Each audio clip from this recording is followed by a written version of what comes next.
Federal board of revenue (FBR) گزشتہ مالی سال میں ٹیکسوں کا ہدف حاصل کرنے میں ناکام رہا۔ ذرائع کے مطابق FBR نے گزشتہ مالی سال میں ہدف سے 495 ارب روپے کم حاصل کیے۔ FBR کا ہدف 7,640 ارب روپے اکٹھے کرنا تھا۔ ذرائع کا کہنا ہے کہ گزشتہ مالی سال براہ راست غیر ملکی سرمایہ کاری 25% کمی سے 48 کروڑ ڈالر رہی، جبکہ بڑی صنعتوں میں ترقی کی شرح منفی 14.37% رہی۔ ذرائع کے مطابق گزشتہ مالی سال بیرون ملک سے بھجوائی جانے والی ترسیلات 3.86% بڑھائی گئیں۔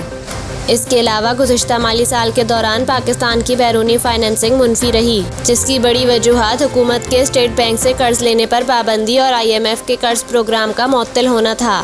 ذرائع وزارت خزانہ کے مطابق گزشتہ مالی سال کے دوران حکومت نے بیرونی قرض کم لیا اور واپس زیادہ کیا۔ گزشتہ سال حکومت کو مقامی بینکوں اور نان بینک ذرائع سے کمرشل قرض لینا پڑا۔ ذرائع کا کہنا ہے کہ گزشتہ مالی سال کا پرائمری خسارہ GDP کے 7% تک پہنچ سکتا ہے۔ گزشتہ مالی سال کے پہلے 9 ماہ کے دوران بیرونی فائنانسنگ 682 ارب روپے منفی رہی۔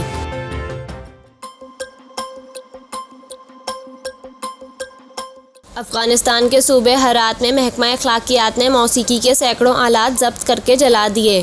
افغان میڈیا کے مطابق محکمہ اخلاقیات کی جانب سے ہرات شہر اور مختلف اضلاع سے ضبط کیے گئے سینکڑوں موسیقی کے آلات کو نذر آتش کر دیا گیا۔ محکمہ اخلاقیات کا کہنا ہے کہ موسیقی کے آلات کی فروخت حرام ہے اور فروخت کرنے والوں کو سزا دی جائے گی۔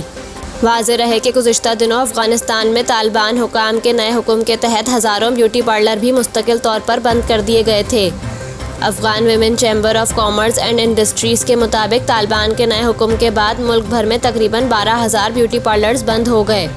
Afghan women chamber of commerce and industries کا کہنا تھا کہ ہزاروں بیوٹی پارلرز کی بندش سے 60,000 افغان خواتین اپنی آمدنی سے محروم ہو جائیں گی۔ رپورٹس کے مطابق کابل میں بیوٹی پارلر کی بندش کے خلاف خواتین نے مظاہرہ بھی کیا تھا، جن پر طالبان حکام کی جانب سے واٹر کینن کا استعمال کیا گیا تھا اور ہوائی فائرنگ کی گئی تھی۔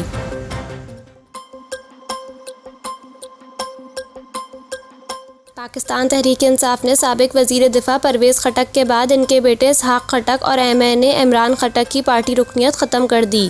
اسحاق خٹک اور عمران خٹک کی پارٹی رکنیت ختم کرنے کے حوالے سے secretary general PTI Omar Ayub کے دستخط سے باقاعدہ نوٹیفیکیشن جاری کیا گیا ہے۔ جاری نوٹیفیکیشن میں کہا گیا ہے کہ PTI نے دونوں رہنماؤں کے پارٹی ممبران کو پارٹی چھوڑنے اور اکسانے پر رکنیت ختم کی۔ خیال رہے کہ عمران خٹک نوشہرہ سے PTI کے ٹکٹ پر ممبر قومی اسمبلی منتخب ہوئے تھے، جبکہ اسحاق خٹک PTI کے سابق رہنما پرویز خٹک کے بیٹے ہیں۔ PTI پرویز خٹک کی پارٹی رکنیت پہلے ہی ختم کر چکی ہے، جبکہ پرویز خٹک سابق وزیر اعلیٰ KP محمود خان کے ساتھ مل کر اپنی علیحدہ جماعت PTI پارلیمنٹیرین کی بنیاد رکھ چکے ہیں۔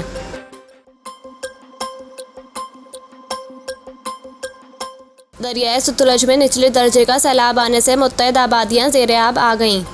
رپورٹس کے مطابق دریائے ستلج میں نچلے درجے کا سیلاب آنے سے متعدد آبادیاں زیر آب آ گئیں، جس سے مقامی آبادی کو شدید مشکلات کا سامنا ہے۔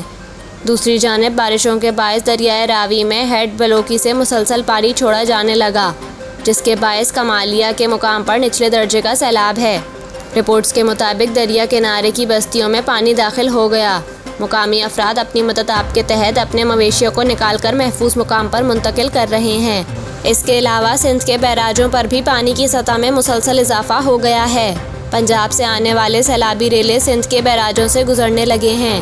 ادھر بلوچستان کے علاقے ڈیرہ مراد جمالی سمیت مختلف علاقوں میں ایک بار پھر ہونے والی بارشوں سے نشیبی علاقوں میں پانی جمع ہو گیا۔ ڈیرہ بگٹی میں FC کی جانب سے بارش متاثرین میں امدادی سامان تقسیم کیا گیا۔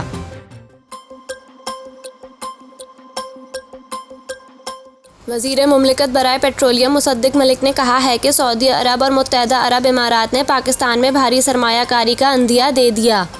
وزیر مملکت کا کہنا تھا کہ سعودی عرب نے 24 ارب ڈالرز اور UAE نے 22 ارب ڈالرز کی سرمایہ کاری کا عندیہ دیا ہے۔ انہوں نے کہا کہ چاغی میں 6 سے 7 مائنز ہیں جہاں سرمایہ کاری لا سکتے ہیں۔ خیال رہے کہ گزشتہ دنوں سابق سعودی سفیر علی ایواز العسیری نے اپنے مضمون میں انکشاف کیا تھا کہ سعودی عرب، قطر اور متحدہ عرب امارات نے 8 ارب ڈالرز کا پاکستان ساورن فنڈ بنانے کا فیصلہ کیا ہے۔ گزشتہ دنوں عالمی مالیاتی فنڈ کی شرط پر سعودی عرب نے 2 ارب ڈالرز اور متحدہ عرب امارات نے 1 ارب ڈالرز پاکستان کو منتقل کیے تھے۔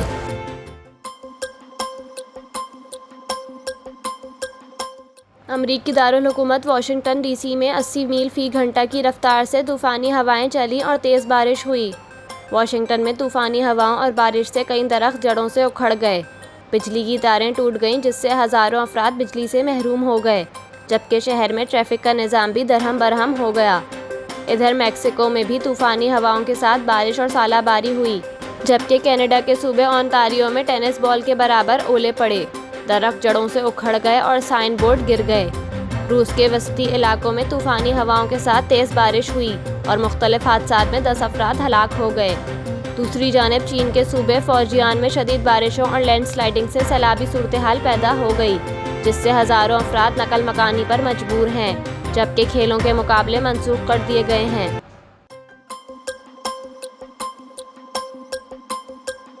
وفاقی وزیر توانائی خرم دستگیر نے کہا ہے کہ حکومت نے سسٹم میں نئی بجلی شامل کی ہے، جس سے لوڈ شیڈنگ کی صورتحال بہتر رہی۔ اسلام آباد میں پریس کانفرنس کرتے ہوئے خرم دستگیر نے کہا کہ سابقہ حکومت نے بجلی کے منصوبوں کو تاخیر کا شکار کیا، لیکن موجودہ حکومت نے 5063 میگا واٹ نئی بجلی سسٹم میں شامل کی، جس سے اس سال پورے ملک میں لوڈ شیڈنگ کی صورتحال بہتر رہی۔ انہوں نے کہا کہ ہم نے ایران سے جیوانی کو 100 میگا واٹ بجلی فراہم کا معاہدہ کیا اور بجلی فراہم کی۔ تھرکول سے 1980 میگا واٹ بجلی سسٹم میں شامل کی گئی ہے۔ 2-3 اہم ٹرانسمیشن لائنز تھیں جن کا سنگ بنیاد رکھ دیا گیا ہے۔ ٹرانسمیشن کے لحاظ سے سسٹم میں جدت لائی جا رہی ہے، جبکہ گردشی قرضے کو بڑھانے سے روک دیا گیا ہے۔ وزیر توانائی کا کہنا تھا کہ 2018 سے 2022 تک ترقی دشمن اور غریب دشمن حکومت تھی۔ وزیر اعظم نے وہ چراغ جلایا جو غریب دشمن حکومت نے بجھا دیا تھا۔ 31 مارچ 2022 کو ترقی دشمن حکومت موجود تھی۔ تاریخ کا سب سے بڑا گردشی قرضہ رپورٹ ہوا۔ انہوں نے مزید کہا کہ تھر کے کوئلے سے بجلی کی پیداوار کا آغاز ہوا، جو ملک کی تاریخ میں اہم سنگ میل ہے۔ شنگھائی الیکٹرک، کروٹ اور کراچی میں بھی بجلی پیداوار کے منصوبوں کا آغاز ہوا۔ تھر مٹیار کی ٹرانسمیشن لائن کو مکمل کرکے چلایا گیا۔ سکھی لاہور نارتھ ٹرانسمیشن لائن کا سنگ بنیاد رکھا گیا ہے۔ C5 نیوکلیئر پاور پلانٹ کے معاہدے پر دستخط ہو چکے ہیں۔ شمسی توانائی کے منصوبوں کے لیے بھی فریم ورک بنا لیا گیا ہے۔ خرم دستگیر نے مزید بتایا کہ بولان جیوانی تھر مٹیاری ٹرانسمیشن لائن کو مکمل کرکے چلا دیا ہے۔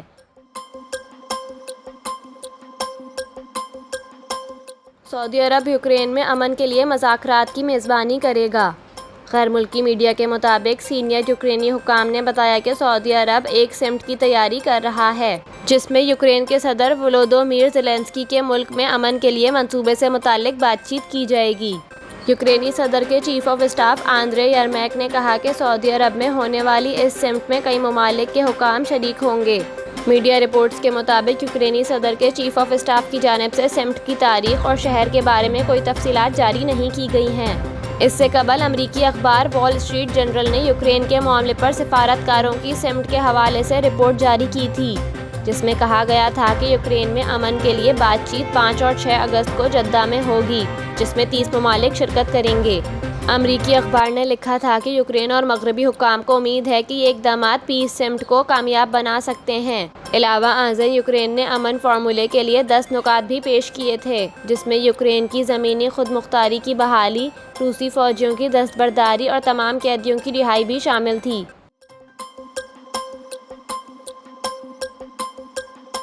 چارۂ فیصل پر واقع نسلہ ٹاور کی زمین کی غیر قانونی الاٹمنٹ کے کیس میں عبوری ضمانت منسوخ ہونے پر سابق D G Sindh building control authority SBCA منظور قادر کاکا اور سابق مختار کار کو گرفتار کر لیا گیا۔ سابق D G Sindh building control authority Mansoor Qadir اور سابق مختار کار خیر محمد ڈھاری کی عبوری ضمانت میں توثیق کی درخواست پر سماعت اسپیشل جج اینٹی کرپشن کورٹ میں ہوئی۔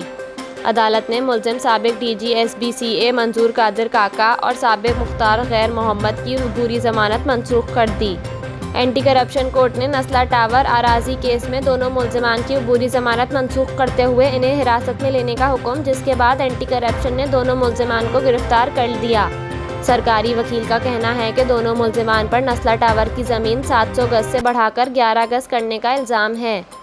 یاد رہے کہ سپریم کورٹ نے نسلہ ٹاور کی غیر قانونی تعمیر کا نوٹس لے کر مقدمہ درج کرنے کا حکم دیا تھا۔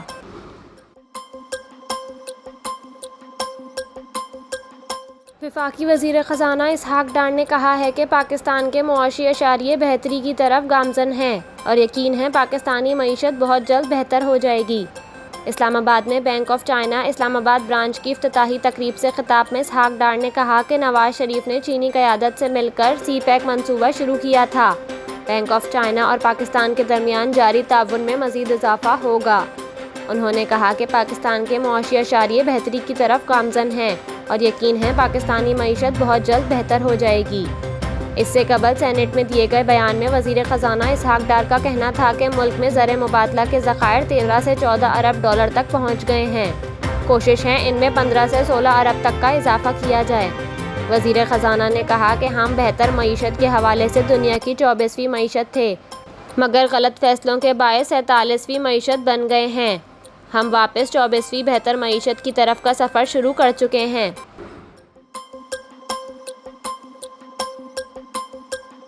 Chairman Pakistan Tehreek Insaf P T I Imran Khan نے توشہ خانہ کیس میں اسلام آباد ہائی کورٹ کے فیصلے کے خلاف سپریم کورٹ سے رجوع کر لیا۔ سپریم کورٹ نے اسلام آباد ہائی کورٹ کو توشہ خانہ کیس کا فیصلہ کرنے کا حکم دیا تھا، جس پر اسلام آباد ہائی کورٹ نے توشہ خانہ کیس میں عمران خان کی درخواستیں خارج کرتے ہوئے توشہ خانہ کیس کو قابل سماعت قرار دیا تھا۔ اب چیئرمین پی ٹی آئی نے توشہ خانہ کیس میں 342 کا بیان روکنے کے لیے اسلام آباد ہائی کورٹ کے فیصلے کے خلاف سپریم کورٹ میں اپیل دائر کر دی ہے۔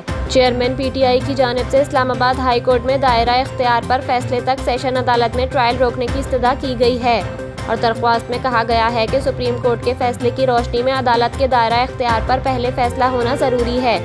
درخواست میں کہا گیا ہے کہ اسلام آباد ہائی کورٹ سے حتمی فیصلہ آنے تک توشہ خانہ ٹرائل نہیں چل سکتا۔ اسلام آباد ہائی کورٹ نے ٹرائل کورٹ کو کارروائی سے نہیں روکا۔ حکم امتناع نہ دینے سے ٹرائل کورٹ میں سماعت مکمل ہو جائے گی اور ٹرائل مکمل ہونے کے بعد ہائی کورٹ میں اپیلیں غیر مؤثر ہو جائیں گی۔ چیئرمین پی ٹی آئی کی درخواست میں کہا گیا ہے کہ ہائی کورٹ کو حکم امتناع پر منظور یا مسترد کا آرڈر کرنا چاہیے تھا، لیکن اسلام آباد ہائی کورٹ نے مبہم آرڈر کیا۔ اسلام آباد ہائی کورٹ کے حکم کے خلاف اپیل سماعت کے لیے منظور کی جائے اور ٹرائل کورٹ کو کارروائی آگے بڑھانے سے روکا جائے۔